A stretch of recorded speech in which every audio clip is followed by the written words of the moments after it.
শেখ হাসিনার বক্তব্যের কারণে এটা ঘটছে। তো শেখ হাসিনা তো বক্তব্য দেওয়া শুরু করছে রাত 9টায়, আর ওরা যদিও 9টায় বলছে ভাঙবে, ওরা তো এখানে আসা শুরু করছে 7টা 8টা থেকে। এত কম বুদ্ধি নিয়ে যে সরকার কেমন করে চলতে পারে এটাও আমার কাছে ক্লিয়ার না। সারা দুনিয়া জুড়ে এই ঘটনাকে চিহ্নিত করা হবে ডক্টর ইউনূসের সরকারের একটা ব্যর্থতা হিসেবে। এই ঘটনা তো আওয়ামী লীগকে কিছুটা মাইলেজ দিবেই। ওনার এই ভাষণটা ছিল খুবই নিম্নমানের, নিম্ন রুচির, অহংকার এবং বাহাদুরিতে ভরপুর একটা ভাষণ, যে ভাষণ এদেশের মানুষের মধ্যে মিনিমাম ফিলিংস ক্রিয়েট করতে পারে নাই। আমি আওয়ামী লীগের নেতাকর্মীকে বলবো যে ভাই, আমি যতটুকু বুঝি আমার কমন সেন্স দেওয়া, যে আপনারা যদি প্রকৃত দেশের রাজনীতি করতে চান তাহলে এই শেখ হাসিনাকে ছাড়েন।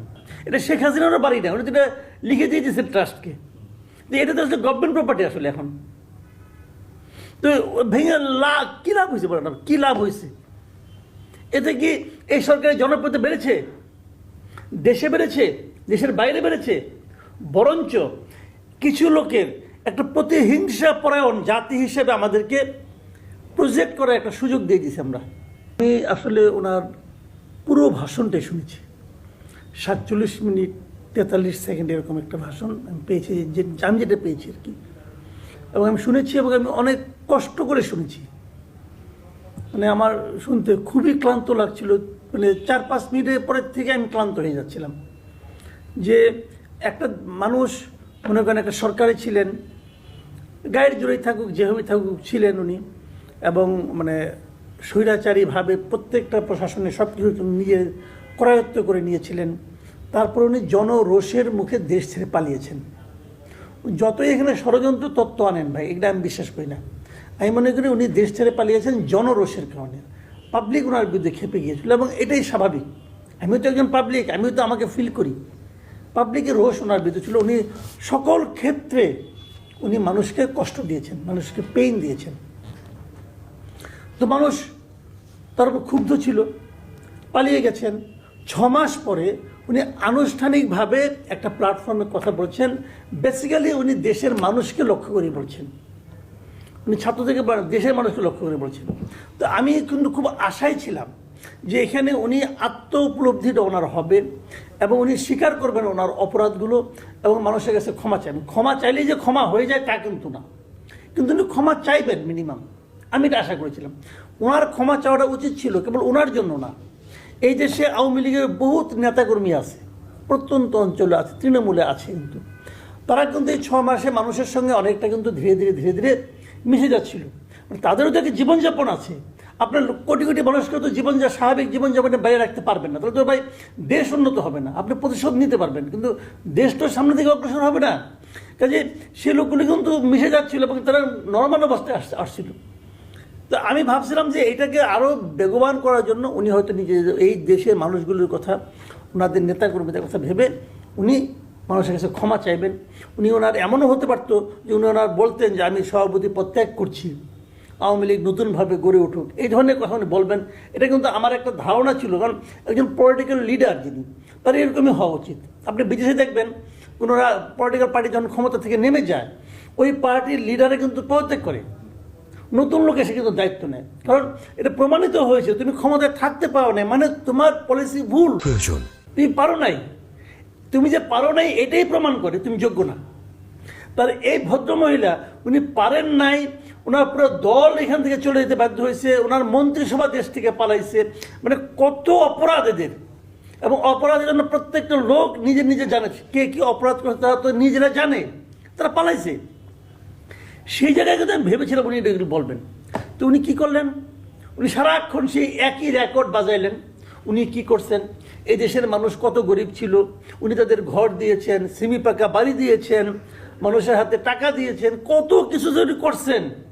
আরে ভাই একটা কথা বুঝবেন, বলেন আপনি আমাকে, উনি যদি এগুলো করে থাকেন কার জন্য করছেন? এই দেশের লোকের জন্য করছেন, তাহলে এটা বলার দরকার কি? তো দেশের লোক তো জানে উনি কি করছেন, বারবার বলার দরকারটা কি? বলা মানে কি? উনি নিজেও শিওর এটা হয় নাই, উনি নিজেও শিওর যে টাকাগুলি চুরি করছেন।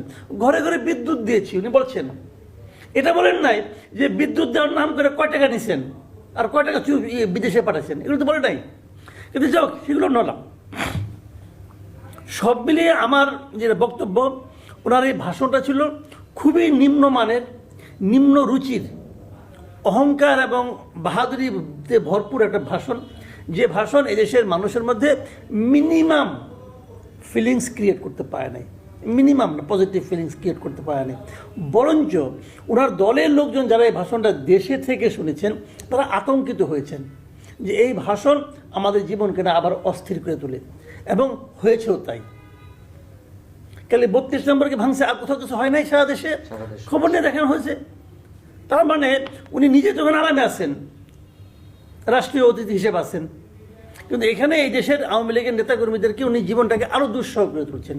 আমি আওয়ামী লীগের নেতাকর্মীকে বলবো যে ভাই, আমি যতটুকু বুঝি আমার কমন সেন্স দেওয়া, যে আপনারা যদি প্রকৃত এই দেশের রাজনীতি করতে চান তাহলে এই শেখ হাসিনাকে ছাড়েন। শেখ হাসিনা বাংলাদেশ আর ব্যাক করতে পারে, আওয়ামী লীগ শেখ পরিবার মুক্ত হবে এবার, এটা আমি মনে করি পার্সোনালি। এবং ওই সমস্ত করাপ্ট লোকদেরকে যাকে আনবেন এই দল আর দাঁড়াবে না, ওই দলকে দাঁড়া করতে হয় অন্যভাবে। এবং আরেকটা কথা বলে শেষ করি, যে কালকে যে ঘটনাগুলো ঘটেছে আমি মনে করি তার উস্কানি কিন্তু শেখ হাসিনার এই ভাষণ দেওয়ার যে ঘোষণা তার মধ্যে রয়ে গেছে। এই ভাষণ দেওয়ার সময় তার জন্য এটা ছিল না, আসলে কোনোভাবেই না। উনি এটা করাটা ওনার ঠিক হয় নাই। উনি যদি আসলেই দেশকে ভালোবাসতেন, উনি যদি আসলেই দেশের জন্য কিছুটা ভালো চাইতেন, তাহলে এই ধরনের হঠকারী সিদ্ধান্ত উনি নিতে পারতেন। তাহলে আমার জন্য একটা হতাশাজনক ঘটনা আমি মনে করি। হতাশা কেন? দেখেন, তারা কিন্তু সকালে না, আগের দিনই বুঝে দেখলাম, আমি নিজেও দেখেছি সোশ্যাল মিডিয়া, এই যে ধানমন্ডি 32 উপলক্ষে বুলডোজার মিছিল সে সকালে দিয়েছে ওরা, আর 9টায় কর্মসূচি পালিত হবে, বুলডোজারের ছবি টবি। আচ্ছা, বুলডোজার জিনিসটা কি? বুলডোজার আপনার বাড়িতে বুলডোজার কটা আছে ভাই?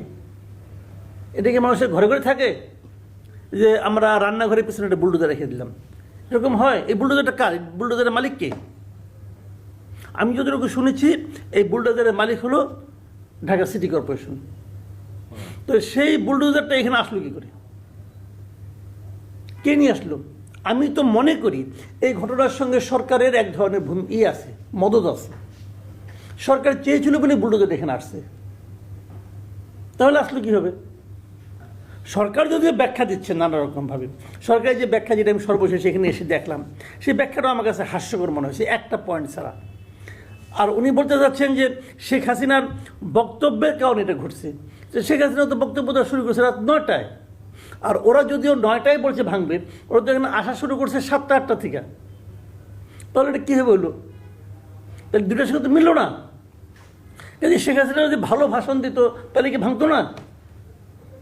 তাহলে পুরো জিনিসটাই কি?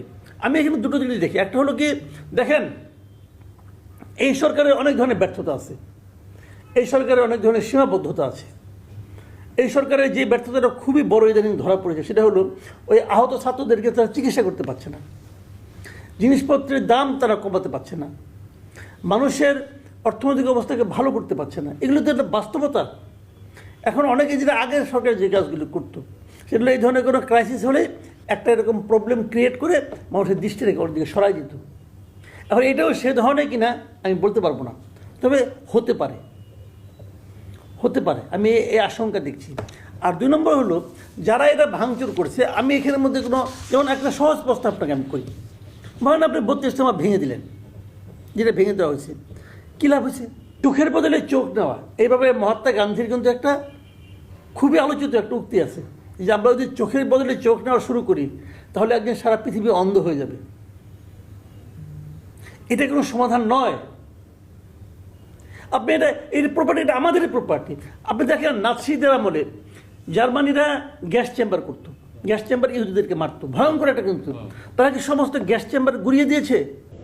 এটা পার্ট অফ হিস্ট্রি। আপনি যদি মনে করেন এটা স্বৈরাচারের একটা প্রতীক, তো এটা এইভাবেই থাকুক, লোকে এটাকে ঘৃণা করবে, এটা ঘৃণার প্রতীক হিসেবে থাকুক। কিন্তু এখন যেটা হয়েছে, তো লাভটা কি হয়েছে? সিম্পলি কথাটা আপনি বলেন।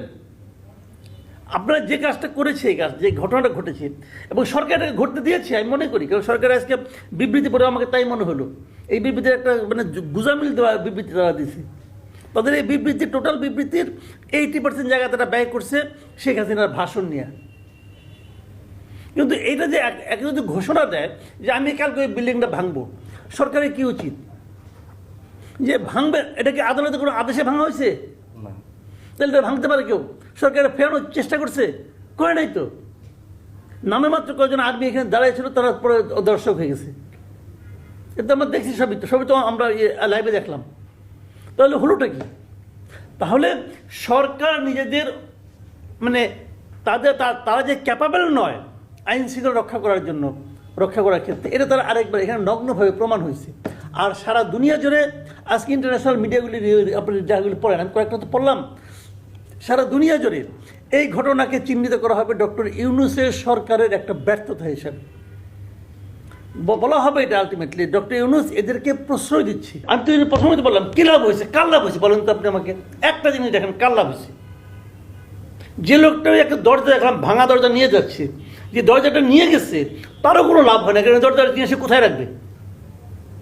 ওটা সে কোনো কাজেও লাগাতে পারবে না। কার লাভটা হয়েছে এটা আপনি আমাকে বলেন? কারো লাভ হয়নি। সারা দুনিয়ার কাছে আমাদের কাছে আমরা কিভাবে এখন হলাম ভাই? এখানে বিনিয়োগ আসবে, বিদেশি বিনিয়োগ আপনার লাগবে না, টাকা লাগবে না আপনার, আসবে না তো। আমরা একটা নিয়ন্ত্রণহীন সমাজে পরিণত হলাম। এই সরকার কোনো কিছু আইন শৃঙ্খলা নিয়ন্ত্রণ করতে পারে না, এটা আরো একবার সারা দুনিয়ার কাছে প্রমাণ হলো। অবশ্যই দেবে, কারণ দেখেন আমাদের দেশের মানুষের না বাই নেচার একটা ক্যারেক্টার আছে। সেই ক্যারেক্টার যে মার খায় তারা ওই মানে যে দুর্বলের পক্ষে চলে যায় আলটিমেটলি। এখন দেখেন আওয়ামী লীগের অপরাধের শেষ নেই ভাই। 15টা বছর ধরে তারা কি না করছে, কি না, মানুষকে গুম করে ফেলানো। এটাকে পৃথিবীতে কখনো আমাদের দেশে আর কখনো হয়েছে বলে আমি যাই না। গুম করে ফেলা যাচ্ছে, পুরো ফ্যামিলিটা দিনের পর দিন কত অসহনীয় অবস্থা ছিল। তো এই সবই তো আওয়ামী লীগ করছে না? সেই অপরাধের কথা এখন কিন্তু লোকে ভুলে যাবে অনেক সময়। তারা বলবে তোমরাও তো কম করো নাই। একটা বাড়ি, নিরীহ বাড়ি, তুমি বাড়িটা ভাঙলা কেন? ভাঙবা তুমি 6 মাস আগেই ভাঙতে, এখন ভাঙলা কেন? এগুলি তো মানুষ কিন্তু আলোচনা করবে। আপনি ইয়াংরা করতেছে, ঠিক আছে, এই সবই ইয়াং এখানে দেখেছি আমি, ম্যাক্সিমাম ইয়াং দেখছি। বয়স্ক লোকরা কিন্তু ঠান্ডা মাথায় চিন্তা করে। এই প্রত্যেকটি ইয়াংকে আমি বলবো নিজের বাড়িতে যে নিজের বাবা চাচা মামাকে জিজ্ঞাসা করে দেখো তারা এটাকে কীভাবে নিচ্ছে। তারা এটা ভালোভাবে নেয় নাই, কারণ এখানে তো কোনো লাভ নেই তো ভাই। আপনি এমন এক শত্রু বাড়ি ভাঙলেন যে শত্রু এক্সিস্টই করে না এখন আর দেশে।